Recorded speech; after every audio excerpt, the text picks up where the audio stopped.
welcome back to another video. Oh guys, I wish I didn't have to record this video, but today's video is basically a update of my beta, where we are today, and like a 2-week stat that I didn't really talk about in my previous video on things that kind of like distracted me throughout my 2-week wait. So let's get started.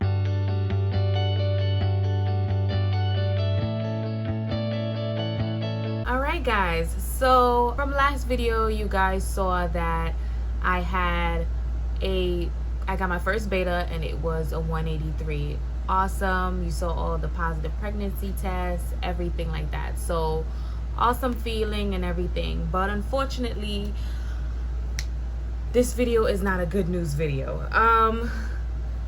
The symptoms I had is natural. It is for, you can consider it success because the beta was positive.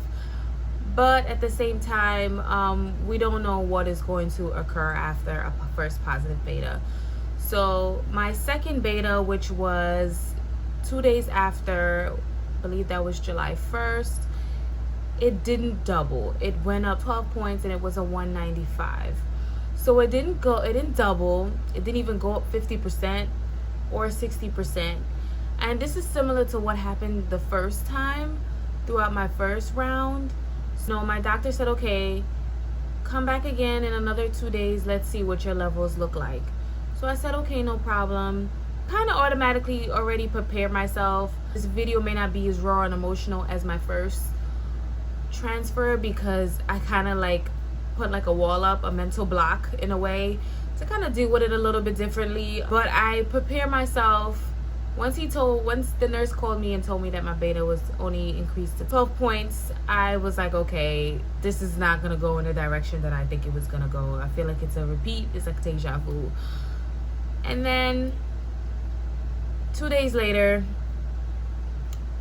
I went in again for my beta, and this was of course a observed holiday, July 3rd. And I was like, okay, I had to go to the further office, not my usual office that's not 10 minutes away from my house, to get blood work done. This time my doctor called me, and you guys, I feel like I said it's deja vu. I remember the first story that my doctor called me. Once I see my doctor calling me, I already know that it's bad news. So he called me, and of course he has the most, saddest voice on, and he's like, unfortunately I got so used to hearing these words for some reason. I was just like, I figured. Like, my response to him was like, I figured. He was like, your levels just stopped increasing. So it stayed at the 195. Nothing happened to it. It didn't move. He said, I want you to stop taking all the progesterone. I want you to stop taking the shots and all the estrus, and just allow your body to, of course, miscarry. Of course, understand that it's no longer pregnant and the pregnancy is no longer viable.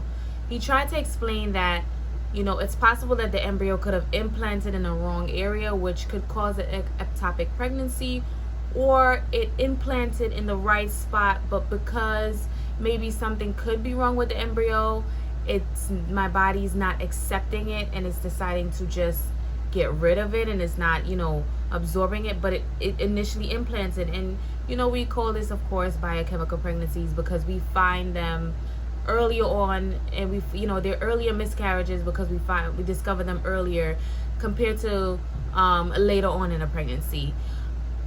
A lot of times, people who go through the natural process of trying to conceive, they don't even realize that they have a biochemical pregnancy or early miscarriage because it happens so early on that they just think it's their regular period coming, and they don't even realize that it was a possible implantation that just didn't stick. It's sad. I'm at that mental point where I don't even know how to process this at this point.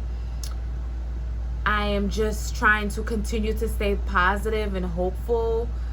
It's rough. I was expecting a different outcome because my levels were a little bit high. Well, at least almost 100 higher than it was the first time. So, we really, especially my husband and I, really thought this was going to go in a different direction. And he kept, encouraging me. He kept saying, wait till Friday, see what happens Friday. And me, in my back of my mind, I was already there, like, I don't really see this going in any of the direction. It only went up 10 points. Maybe if it went up half, 50%, or 60%, I would have said, okay, I'm hopeful. But at that point, I was like, okay, should I get my hopes up, or should I just prepare for the worst? So I mentally prepared myself for the worst. The good thing is that I wasn't home. I mean, it was an observed holiday. I was off, but I wasn't home. I was out with a friend. So I didn't really just sit in the house and kind of dwell on these feelings. It made it a little bit better to cope it because I wasn't alone. So it was just, it was just one of those things. And it's COVID going around, and I mean, even though we're on different phases right now trying to open up here in New York, at the same time, I always say everything happens for a reason. I don't know. The only thing is that, so I have 4 embryos left at this point. So it's just to determine, like, what do we do next? How we move forward with it next. When am I going to do the next steps? And of course, I'll keep you guys posted and updated with that as we go along. But right now, my doctor wants to do additional blood work on me and my husband, just to test for other things. So it looks like he's trying to test me for certain autoimmune diseases that possibly could play a role. At this point, I mean, he said he's sure it's probably going to come back negative, but he wants to try it anyway. And he wants to get a nice like a good copy of my chromosomes and of my husband's chromosomes. I think it's called I forgot the word. She sent me the prescription, karyotype. I'm gonna probably put it up here, what it is and what it means. It's so it's just it's just like a good image copy of the chromosomes, really looking into them and seeing exactly all 46 of mine, which should come from 23 from each of my parents, and same thing with my husband. I don't know if in terms of he looked like he put female, so he may just want the female version of mine and then the male version of my husband.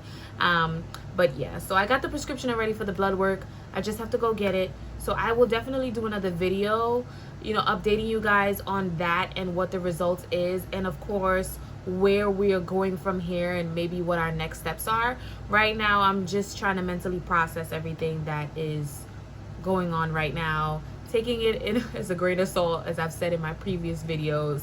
Before I end this video, I kind of just wanted to run through, like, because you guys know I have an IVF journal. So this has basically been my, like, little positive force in my updates. And of course, I'll look back at this as the years and years and years come about on this whole entire process and what we went through and everything like that. So I always I journalize, put positive affirmations, everything. So this here was like my 2-week wait symptoms that I kind of wrote down, my beta results that I just kind of told you guys. So I just wanted to run through really quick, and I always think this is kind of useful and it's really good to jot down, because we don't really remember what we do during our 2-week wait, what kept us occupied, what was our drive, what was our force throughout this 2-week wait. I've had a separate video on this journal, which I will link above, so that way you guys can check it out, or you guys can go in my playlist and look at all of the fertility videos in my journey if you guys haven't seen it yet.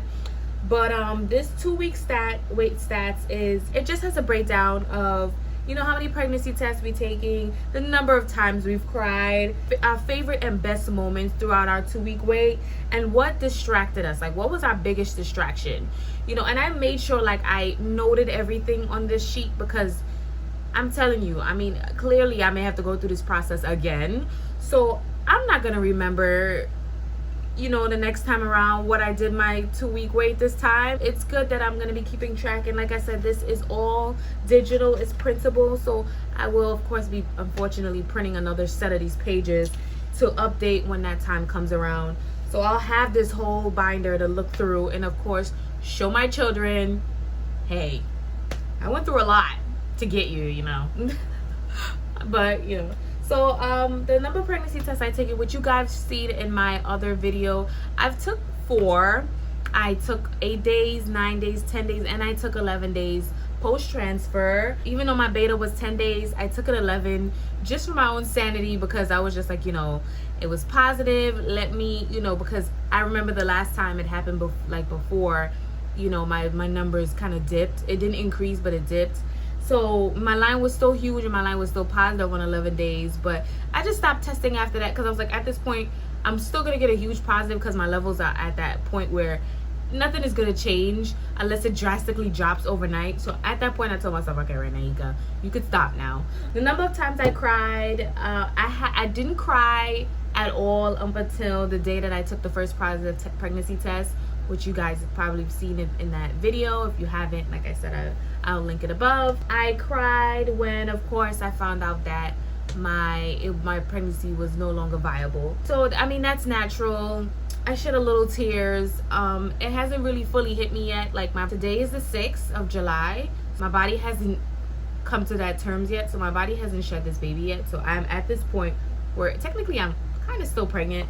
I am just taking it at a grain of salt and waiting for it to happen. I think it's really gonna hit me when that happened, because that's what happened the first time. It didn't hit me until my body just decided to, you know, get rid of it. But my favorite pastimes and best moments. So basically, you know, what really drove me throughout this whole process, my best distraction. So my favorite pastime, my best distraction was my YouTube. Just filming these videos, keeping you guys updated, as well as I filmed other videos as well in between, things that I love, a lot of DIYs, a lot of unboxing.